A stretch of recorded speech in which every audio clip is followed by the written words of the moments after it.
Jessica Rapp, Grassetti, Katuitt.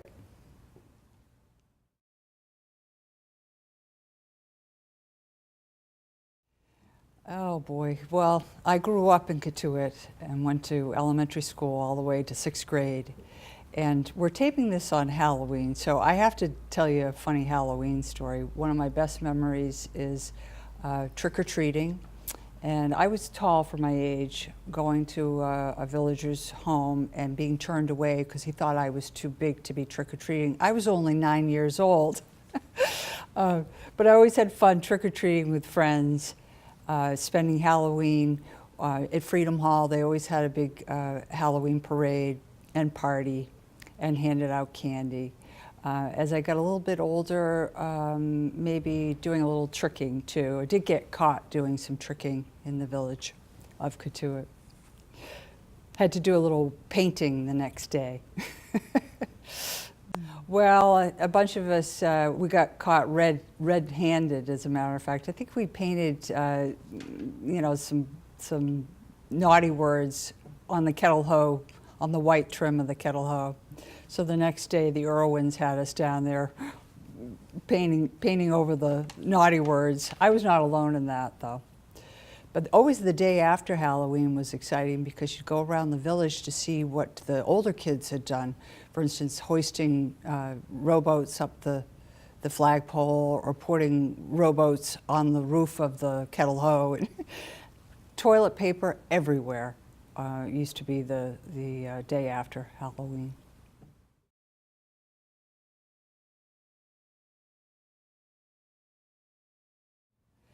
I graduated in 1976 in January, early, because it was very overcrowded in the Barnstable High School at that time. And we were going, had split sessions and going to school 4 days a week.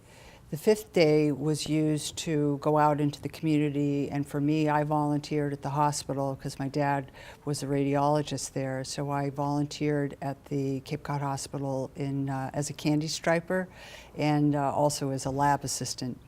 So had the opportunity to do that. But the school, I did walk with my class. We graduated at the old Kennedy Memorial skating rink. After the ice had melted in June, we walked there at graduation.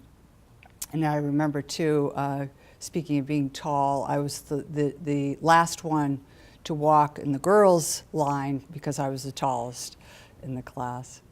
So, but I used that opportunity from January to June to go to the Cape Cod Community College in preparation for going away to college.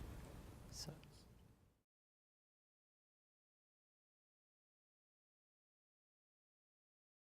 Well, my first job was right in the village of Katuitt at the Harborview Hotel, which is now a private residence and just recently sold. I don't remember who my boss was. I was 13 years old, and I rode my bike, because I grew up on School Street, rode my bike down to the Harborview and chambermaided. And then I was also a breakfast server. So, and couldn't do lunch, or if I did lunch, an older adult, an 18-year-old, had to help me serve alcohol at lunchtime if someone wanted a drink. My first real job for me, the big town of Hyannis, was at the deli. And I do remember the boss there, and that was Felix Tolimpio. And I was a dishwasher and a busser, and then later became a waitress and waitressed at several locations on Main Street.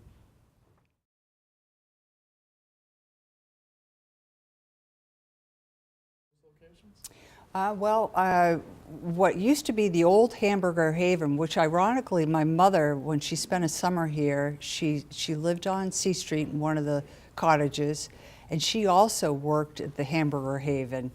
That was a long time ago. When I worked there, it was the Country Kitchen, and then I worked at the Steak Hearth And the Jeanery, my good friend Bill Jeffries owned the Jeanery, and that kind of morphed into the Mass Bait Company.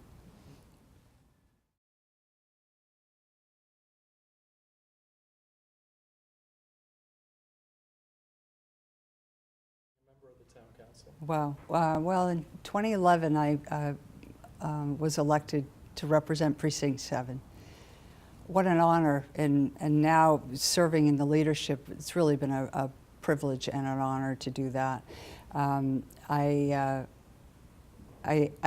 painting conservator in private practice, and everybody said, how did you go from there to becoming a counselor? And I think I have a great deal of pride in my community and love where I live and wanted to give back some way. And I was always very interested and involved in the Cotuit Fire District. As you know, the town of Barnstable has 5 fire districts. And when I came back to live in Cotuit, the town meeting had gone away.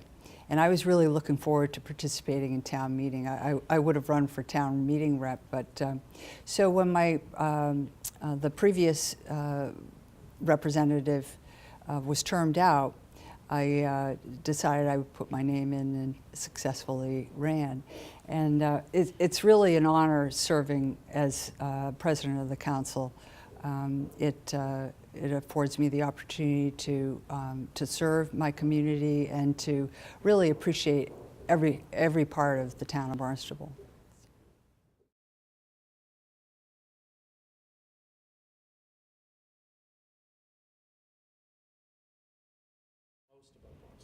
I think one of the things I love most about the town of Barnstable is its people and the uniqueness of it all. You know, we are a village, or a town of villages, 7 villages, all very unique, and each one has its own character and its own characters. And I think that stands out for me, as well as its natural beauty. It's just beautiful here. No, you know, I've been around the world, and this is beautiful.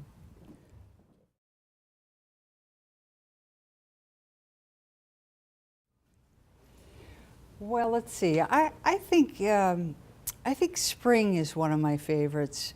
You know, the winters can be gray and cold and dreary here, and spring, when everything starts to come alive again, the waters start to warm, and I think that, and the fall, when the tourists start to wane and we get our town back, our village back. Those are my favorite times here.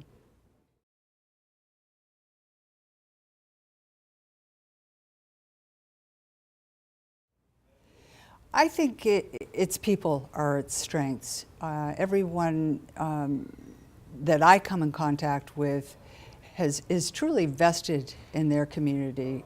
You know, from the village to the town perspective.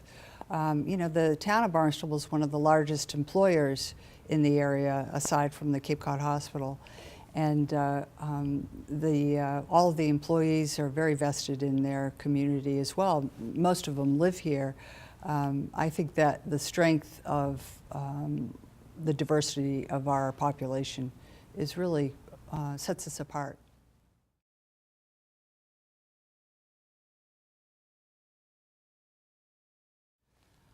Oh, I'd have to say my home in Cotuit. And I say that because, well, I grew up in Cotuit, but my husband and I designed and built our home back in the late 80s.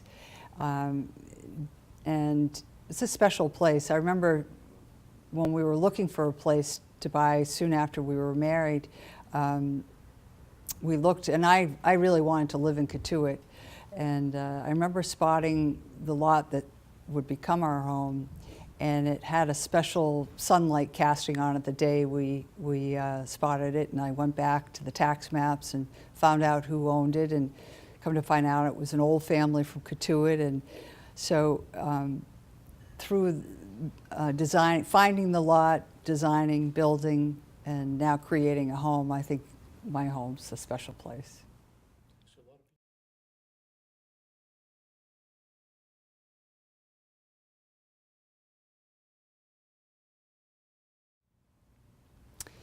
Well, I think one of the biggest challenges is our water quality.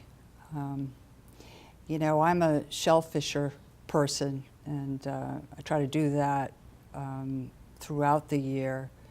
And I've seen and observed the change in our water quality, especially where I do my shellfishing. Um, the eelgrass is disappearing; it's pretty much gone, and not only our oceans, but our rivers and ponds, and our drinking water. We are a sole source aquifer, and we've got to be very mindful of how we dispose of our wastewater in that aquifer. So I think one of the biggest challenges facing the town of Barnstable will be the remediation of our water. And I think the costs associated with that is going to be a challenge, how we're going to fairly distribute those costs throughout the town of Barnstable.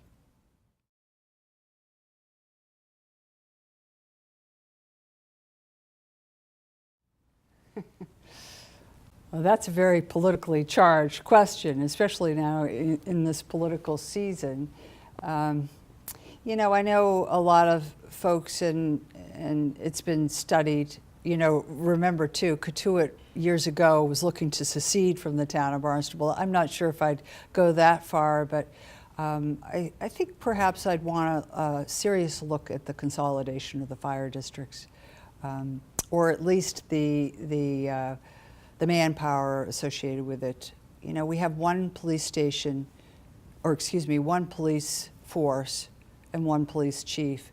And we have substations throughout the town. A new one recently opened in the western part of the town.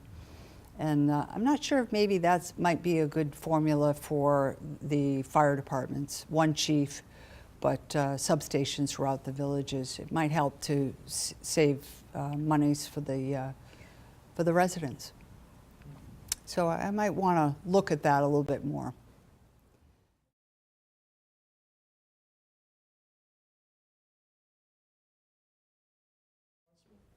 Absolutely. I have 4 daughters, 3 stepdaughters and 1 natural, and I do have 5 grandchildren now. They're all off Cape. My youngest, 26, she's still, exploring the world. She's unmarried. The others have children, and absolutely I'd encourage them. And I encourage them to visit me as often as possible. Fortunately, in this day and age where we have Skyping, we get to see them through the lens of the computer. But absolutely, I'd encourage them to be here, to come here, and to make their way here.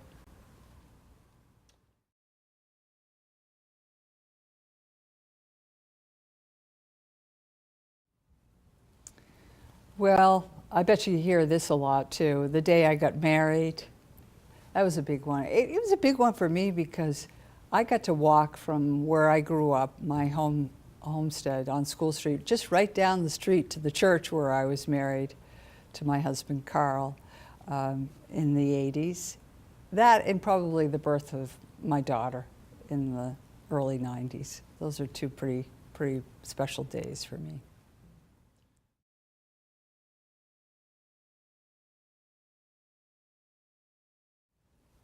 Well, let's see. In the town of Barnstable, in my free time, I spend a lot of time in my garden. I like to grow perennials and dahlias, and I have ornamental bananas. A lot of work in my yard. I love to shellfish. I love to go oystering, and I love digging clams. And well, probably taking walks in the woods and foraging for wild blueberries and wild cranberries, or mushrooms. I like to explore my surroundings. Yeah, I'm not an expert in mushrooms. My sister is, so if I see one that looks promising, I always make sure that that it's okay. But I like to be outside, and I like to sail. I do some racing in the Cotuit Mosquito Yacht Club on the Cotuit skiffs.